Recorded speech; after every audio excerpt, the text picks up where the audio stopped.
Today we are here with Dr. Mehmet Tosun, Department of Economics here at the University of Nevada. Dr. Tosun, you want to do a brief introduction and then tell us what we're going to be discussing today? Sure. Thank you, Bob.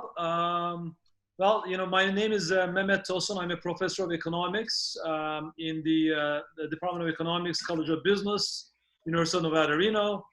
I am also the director of international business programs in the college right now. So I was the department chair for 6 years until 2019. So I've been the international director for almost about a year now.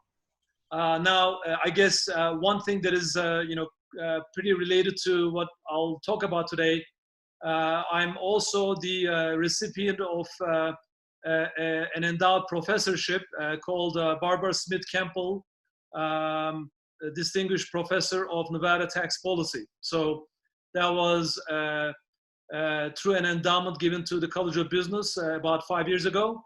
And that basically lets me do little extra on my research about tax policy and support some other activities, in the college and outside the college with travel and so on. So so that's I guess briefly what I do. Great. And so it sounds like you've been looking at what's been happening here in Nevada. We are in a worldwide pandemic, which is having pretty drastic impacts. So let's talk about that a little bit. Sure. Yeah, and that actually explains my motivation, about this specific, policy work that we're doing. So I'm including two of my students, Scott Cunningham and Jalen Hendricks, in this project. So both are students of mine. They have taken my public finance class, and they're undergraduate students. They're seniors. They're getting close to be done. But yeah. So when we started this project a little bit earlier, but when the pandemic started, I said that okay, like this is going to affect Nevada pretty badly, and it is going to affect both the economy and also the fiscal system, right? So it is not just employment and the GDP numbers and so on, but we're definitely going to see the impact directly through the revenues and of course also the expenditures. So because I do more tax policy research, we decided to look at the state tax revenues specifically. And of course, I got to tell you that we need to wait for the data to come out, right? So you need to look at March, April, May data, but we're still in May, so I think we're gonna see a lot more in the coming months. But still, we started already seeing some impact both economically and fiscally. So yeah, let me take you through the tax structure that we see in Nevada and how we compare to other states in the West. So that's what we are doing specifically in this policy piece that we've written. So yeah, let me start with this slide, and it, I got to tell you that we are using specifically the U.S. Census data, the annual survey of state tax collections. So this doesn't have the local component. So that needs to be said at the beginning. And the U.S. Census Bureau is doing things a little bit differently. And at the end, I have a separate, a chart that shows the this state general revenue fund.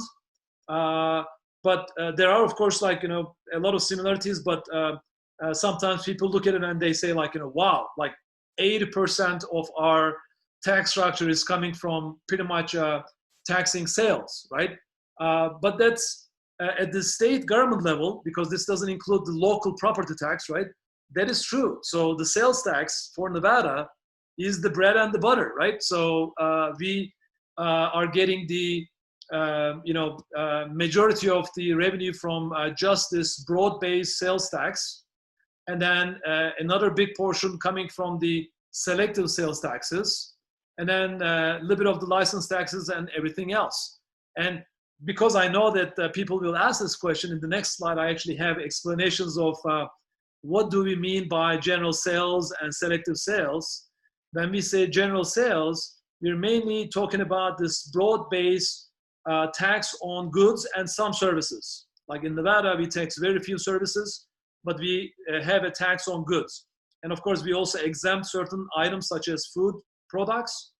But it is a broad-based tax with a uniform rate, right? And it's an ad valorem basis, which means that it is a percentage based on the value. And the selective sales taxes are mainly the excise taxes on such things as tobacco, motor fuels, alcoholic beverages. So the typical excise taxes, right? Hey, Mehmet, can I ask a question? Sure. Or yeah, to clear up. I think the public needs to know also the sales tax, but when we see things, it's called sales and use tax. Can you explain what a use tax is? Yeah, so use tax is mainly because if somebody is buying, let's say, a good from outside the state, right? But you are a Nevada resident, so you're going to bring it home and you're going to consume it here. So you still need to, technically, you still need to file a use tax, right? Right. You know, a lot of times, of course, that people don't understand it, they miss on it. So I don't think that they are consciously trying to evade taxes, but that happens. That's what happened. You know, Mehmet, you and I have worked in the mining industry. If you go to Eureka, they have pretty big sales tax. And you say, wait, there's no retail. No, when a mine purchases a big Euclid, a big piece of machinery, they pay the use tax. So it's kind of interesting whenever you see the state and even down the counties on these sales and use taxes for many of our mining or natural resources make a lot of money for the state. That's right. If you think about it, well, they're going to use these Euclid trucks in Nevada, right? So yeah, that makes sense. Yeah. And so, yeah. I have a question too. You know, I think Nevada, and maybe you can weigh in on this, you know, a lot of people, we're known as not having a state income tax. And how abnormal is that? And how is that impacting our current situation? Well, yeah, I mean, we are, of course, you know, pretty unique in that, although I will show you some other numbers, like, you know, there are a number of other states that don't have income tax. You know, but yeah, so you probably heard people referring to the state and local tax systems as three-legged stool, right? You know, income tax, sales tax, and the property tax. So those are the three big taxes. Well, you know, we have the sales tax, we have the property tax, but we're missing one of the legs. And as I will show you later, we're, you know, compensating for the missing leg, you know, through the tax on gaming, right? So that's basically what we're trying to do. But is that perfect? Of course not. You know, is this creating an imbalance within our tax portfolio? Absolutely, right? So in a way, yeah, I mean, like you get what you pay for, as people say, and you are not paying the income tax, and in return, of course, that's basically coming back to us in terms of some of the services or the quality of the services that we are not receiving from the state government. And you cannot blame the state government for it because, well, they don't have that tax instrument. What can you do? Right. So good. Now, let me see, going back to this slide, if I had, yeah, so at the top, I will also mention that, you know, if you are looking at the total state tax revenues, again, this is based on the census definition, you know, we're getting close to $10 billion in total state tax revenue, and per capita basis, that's a little over $3,000. And if you ask me where that put us compared to other states, we are ranked number 26 among the 50 states and District of Columbia. So we're you know, close to the middle, let's say. Okay, now this is the composition for you know, all states pretty much, right? So when we take the average of all US states and DC, and you see that imbalance argument, right? So you see here with the state tax systems, individual income tax and the general sales tax, they're pretty close to each other, right? So that's the balance. Now the corporate income tax, especially at the state level, but also I will say to some extent at the federal level, is a really small tax. And one reason that has been, well, we don't have it in Nevada, so it doesn't apply to our state. But one reason for that is that race to the bottom. So all the states have been cutting their corporate income taxes, as well as like some others, and to attract businesses. But now everybody's tax rates are so low that the businesses are saying that, well, you're pretty much equal to us. So it doesn't make a big difference anymore. So that basically led to this this trend that the corporate income tax has been much less pronounced. And you see it is roughly about 5% of the total state tax revenue if you look at all states. And overall, we're looking at a little over $1 trillion, for all, aggregate state tax revenue. And the average per capita number is $3,500. So Nevada is below the US average at this time. So that, I guess, is important to note. Mountain states, so I have also for mountain states and also for our neighboring region. So the mountain states do less income taxation and more sales taxation. That's what we observe. So you see that relative to the US average, mountain states have a lower share from individual income tax and the corporate income tax, and a little bit higher share for the general sales tax. So that's, so in a way, in Nevada, of course, we lack the income tax altogether, but Nevada has more similarity with the mountain states, which of course we are a member of, than other states in the US. And for our neighboring region, the big impact is coming from income tax, and especially two states, I will say, Oregon and California, and to some extent, maybe even Utah. So these 2 or 3 states have a very high reliance on individual income tax. I believe for Oregon, it is almost about 70% reliance on individual income tax. So, and you know that between Oregon and Washington, Oregon has income tax but no sales tax, whereas the state of Washington has a sales tax but no income tax. So they have this, 2 neighboring states that have like a really weird tax structure. It's almost like one unit kind of cut in half, each part, grab one part of the tax structure or something. Okay, and then the tax rates. So when we look at the variation, so best way to show it is in maps. If you look at the map of all states, the variation in the individual income tax, you see 7 states altogether like don't have an income tax. So it is us and 6 other states, and you see those that don't have it are more in the West, right? So so the Western states, generally speaking, I said this also for the mountain states, do less of the income taxation and more of the sales taxation. But there's a lot of variation across states. So corporate income tax, similarly, of course, we don't have any corporate income tax either. So 6 states don't have corporate income tax. And you see the top marginal tax rates. I should have also pointed with the individual income. Now we're talking about double digits. So like 5 states, and I believe it was the same for the individual income, had a top marginal rate greater than 9%, right? So at the state level, we tend to think that the tax rates are like very low and definitely in the single digits. But we're, I guess, like getting to double digit with a number of states. And that actually is more obvious with the combined sales taxation. When I say combined, state and local combined sales tax rate, if you look at the top rates, there are now 8 states that have greater than 10% combined sales tax rate. And then you see the darker colored states in there, and you see a number of those in the West. Well, it looks like Nevada is one of the darker color ones. So we have now relatively higher sales tax burden, compared to a lot of other states. Well, still not at 10%, but we're moving in that direction.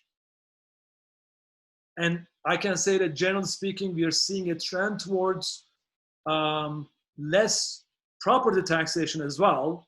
So I'm not featuring property taxes, so that may be for maybe another meeting later, but less property taxation through these limitations on the rates and basis of property tax, and more sales taxation, especially at the local level.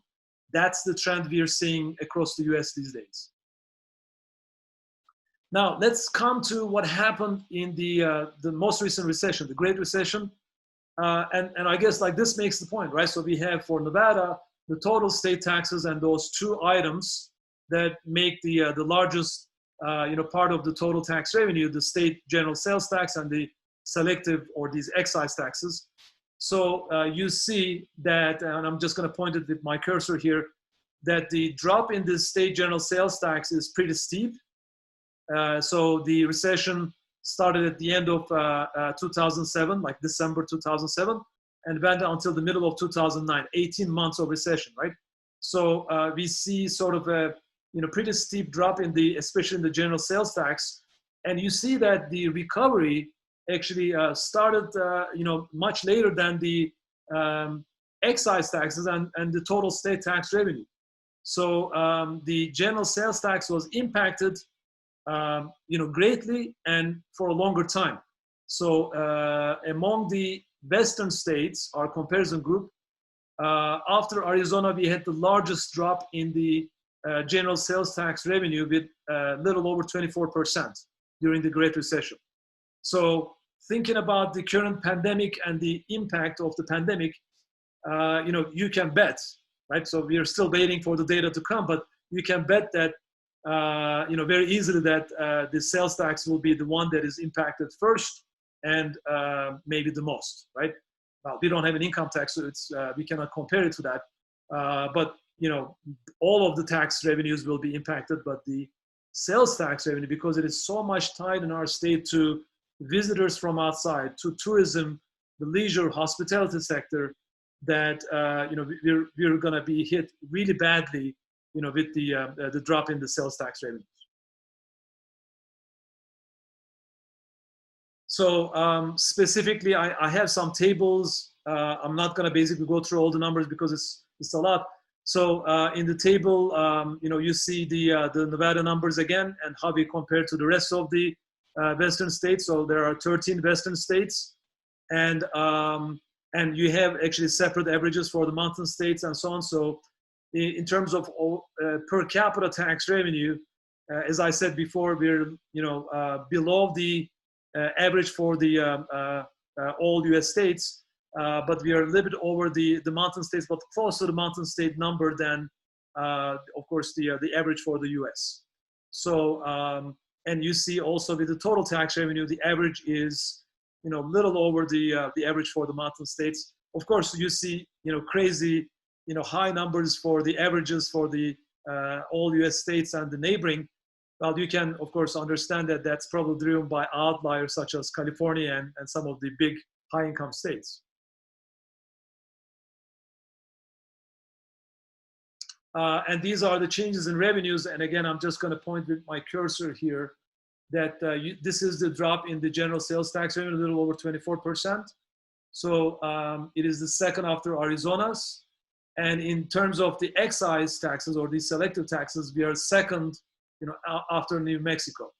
So so these are similar taxes in the sense that they are, in a way, taxes on sales or consumption, and they are the ones that we rely a lot on, and those were specifically the ones that dropped a lot. And while you see kind of like a big increase for the property tax and the other tax categories or the the severance taxes, but keep in mind that the property tax is the state portion of the property tax. So that's a really small portion. That 89% increase is not still much. Same thing with the severance. We don't have actually a severance tax. U.S. Census Bureau calls it that way, but our mining tax or the net proceeds tax is not severance tax because it is not based on gross receipts, but it is based on the net proceeds. And so that shows like a big increase in the Great Recession, but again, that's because of like it's a really small base, right? So compared to what we're losing in terms of sales taxes, that's going to be really small, and you see, at the end, a drop in total state tax revenue. And it's kind of like when we saw in the Great Recession. I know Elko, the urban areas of Washoe and Clark were really hurting, but Elko and Lander, the gold mines are going strong. That's where that shows. I don't know how, that's the question. I don't know how that is right now with the pandemic. I think the gold mines are still going. Maybe the net proceeds mines will still be increasing, but like you said, we're waiting for that. But it may be a similar thing like what you're seeing. General sales tax going down, but the property, which is very small, it's 2%, and the severance may be reflecting that the mining is still going on. I don't know what degree or if it's been shut down a little bit, but right. Like how the economy of that is, when the economy is tanking, the gold prices go up, right? People, go to the safer sort of investments and assets. So to the extent that that is happening, of course, we're going to maybe see a feedback from the mining. But the thing is, the way that the state of Nevada is taxing mining is very different from right. what other states are doing. So the severance tax, that I know quite a bit about West Virginia, for instance, severance tax in West Virginia based on coal economy, if the prices are good, of course, can bring a lot of money. I mean, it can bring a lot more than a lot of other business taxes, for instance. And what's kind of interesting too here in New Mexico, I do know, given the oil prices have really tanked, you can see New Mexico is going to be in that position too. Alaska, right? Alaska. Oh my goodness, Alaska. Yep. That's still one of the western states. Yeah. So it's, those states are going to be hurt, badly, through the oil. But one kind of small advantage maybe that we have is that, we don't have that. So our, mining is a little different. But at the same time, our on the fiscal side, we don't have a severance tax, so we're not going to get a windfall, gain from that kind of activity. And on the sales side, now it's hard to, of course, predict what's going to happen, but during recessions, incomes fall, but people still are out there, right? They're still driving, they're still kind of doing activities outside, including a lot of consumption activities. With the pandemic, people are basically trapped in their homes, so they're not traveling, so they're not able to spend, or they don't want to spend either, right? So I think that may, put a bigger negative impact on the sales front, and also the sales tax, of course.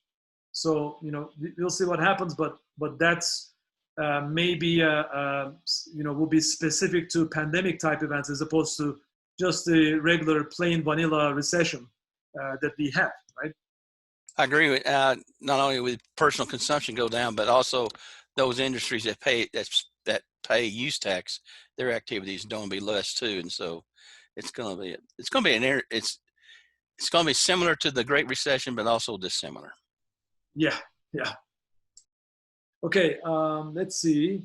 Yeah, so I'm almost done with this, but I wanted to show, because this is just Nevada specific. It is difficult to compare this across states because every state has their own way of doing things in a way. So if you look at just the Nevada State General Revenue Fund, not all state tax revenues, but just the General Revenue Fund, it's the same point regarding the sales tax, right? It is the same point with other type of sales taxes, such as the gaming tax and so on. Close to a third of our revenue is coming from sales tax. And then that missing leg I was telling you about, the gaming percentage fees, that's 17%. And then the rest of it is coming from modified business tax, which is really not a business tax, but a payroll tax, right? As people would say. Now that business tax that was, of course, passed a number of years ago, the commerce tax, is still very small. It's only 5% of the total state general revenue fund. And then the rest of it is remaining, excise taxes and others. So again, I'll make the same point that, you know, we are basically taking care of business through sales taxation, sales and excise taxation. But, you know, with the same students, we also looked at the relationship between the COVID-19 deaths and the decentralization in the government. So, like, you know, what is the share of subnational revenue in total tax revenue for different countries? We're doing this at the country level, right, using OECD data, but this could be done also using, you know, state and local tax systems. So, you know what they say with the decentralization, that, well, you get little better results, like bringing the government to the local level, like, you know, closer to people. So with decentralization, we should see, you know, better results. So I was reading this article, you know, a few weeks ago, and actually two articles. One was in The Economist, and then there was another one in the New England Journal of Medicine that was making the point that, well, you know, the problem in the US, like maybe one reason we're seeing such high numbers is we have this federal system of the government, and you know, somehow there's this disconnect between the government at the central level, that's the federal government, and the local, state and local governments. So kind of coordination problem, right? So some sort of a coordination problem, and maybe that's why. So I thought that, well, maybe it's a good idea to look at the data on this. So the same students gathered data on subnational revenue share and then the COVID deaths. So we actually got a positive correlation, not high, but a positive correlation with the deaths, with the deaths per capita, and the death rates. And especially you see kind of a little bit, you know, clearer pattern with the death rates. Again, I'm not saying that the correlation is very high, but, you know, normally we're supposed to see maybe a negative sign here. But as you see with the scatter plot, with the bubbles, you actually see these places that seem to be more decentralized tend to have higher COVID death rates, which is a little puzzling to me. I mean, I think this needs to be studied more. And I would like to do this also at the state level, you know, from the US perspective as well. I mean, we see this with the country data, and of course, US being definitely, you know, one contributor to this. But not just that, but like other countries, you see Spain, Brazil, Sweden, Italy. So countries that have some level of decentralization, maybe not the same level as US, but still, you know, they tend to have, you know, pretty high death rates. So I'm basically asking myself, what's going on here? So maybe that coordination problem issue between the, you know, federal government and the state and local governments, and like normally decentralization give us like really good results in terms of matching the taste and the preferences of the local population and everything. But in these disaster situations, especially with like global pandemics like this, you know, maybe we need to think a little bit more about this. Any predictions for down the road as far as our state taxes? Yeah, so it's, well, you know, it's kind of like hard to say. I think it will depend on one very important thing. You know, speaking of decentralization and the federalism, in the federal stimulus program, that, you know, $2+ trillion program, the amount that was like, you know, directly dedicated to the state and local governments was actually, you know, pretty small, like little over $200 billion, right? Out of the 2 trillion, so like maybe a little over 10% of that. So I think that the major weakness, because the federal government is actually acting pretty quickly regarding the fiscal stimulus and the monetary policy, the Federal Reserve policies, right? So they acted quickly, you know, in great, you know, like degree. The magnitude is huge with the injection of money, injection of the fiscal stimulus. But the major weaknesses is with the state and local government budgets. You can do deficit financing at the federal level, but you cannot do it at the state level, right? We have balanced budget requirements in 49 states, you know, out of the 50 states. So the and the state governments have the big responsibility regarding public health. We know that. So in a way, we are telling in the U.S. state and local governments to do a lot of things to help with the COVID-19 crisis, but their hands are tied, regarding the revenues. So their revenues are impacted, and it is going to continue. It's probably going to get worse before it gets better. And because they have the balanced budget requirements, they cannot do deficit financing, deficit spending. So they cannot do counter-cyclical policies easily, right? So a lot of what will happen in the future will depend on what the federal government is going to do, with the state and local governments, I think. I think it's kind of like when the pandemic hit, some worry about, I think, the 1st of April, because that was when people's rent in our case would come due. In our case, in the state of Nevada, the end of our fiscal year is June, and July is when the whole new thing is set. There are some people thinking that's when we'll get, at least I'd say from the university, a true idea of what our budget is. And it always happens that way, because you have some, you can pare down a little bit before when the thing hit us, the pandemic, and the revenues are kind of delayed coming into us as we come out of the recession. I don't think we're going to have, I'm not one of these to think it's going to be a V shape. It's going to be kind of a little bit more of a U shape, because the casinos will not be operating like they used to be. The revenues that you lost in the rooms are already lost. You don't double occupancy rooms and double the revenues. And so some of that will happen. And so some of the conflicts you'll see with the state and local governments is when the start of a new fiscal year. And that's when things are going to be kind of interesting, because state and local governments are big actors here. And so like Mehmet says, they can't print money, they can't do deficit spending and that kind of stuff that the federal government can. That's right. I mean, you've probably seen the numbers from last Friday from the Bureau of Labor Statistics, with the 28.2% unemployment rate. Now Nevada is by far the number one, with the highest unemployment rate. I think the closest is Michigan with 22%. And this is only with the March and April numbers, right? So, it's continuing in May, and let's see what it's going to look like in like end of the month and June. And like I was checking the budget data, so they don't have a lot of data yet, but the only thing I got was that there's already about a $37 million drop in the gaming percentage fee collections, so the gaming tax. So we don't have the data yet on the sales tax revenue. I think they're still reporting as end of February, and of course that doesn't reflect the March and April yet. So let's see what the sales tax numbers are. But the gaming tax revenues, compared to the last year, this time it is more than 50% drop already. So and it happened so quickly. And so quickly, yeah. So quickly.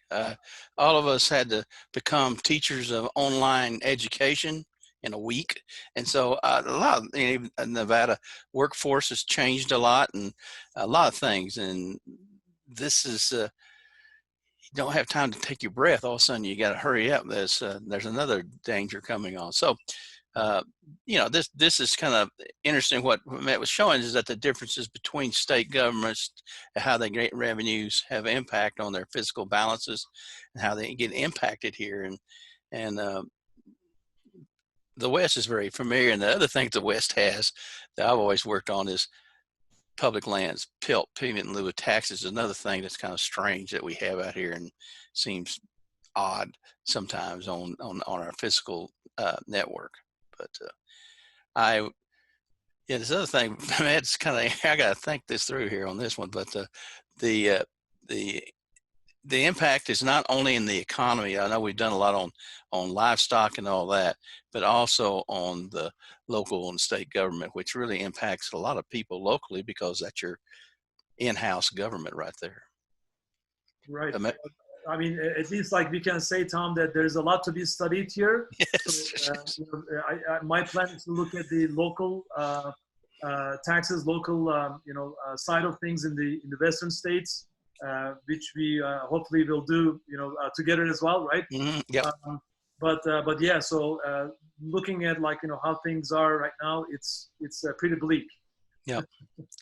Well, it's bleak everywhere. But Bob, I think Mehmet, thank you for your time, and we'll have some others. This is kind of different. We're doing some economics here on that's we've done a lot on agricultural prices, but we thought Mehmet's done this. It's kind of interesting just to give people an idea of the state tax situation, how we are similar or dissimilar from other states, but also because of this, how we may be impacted by the COVID.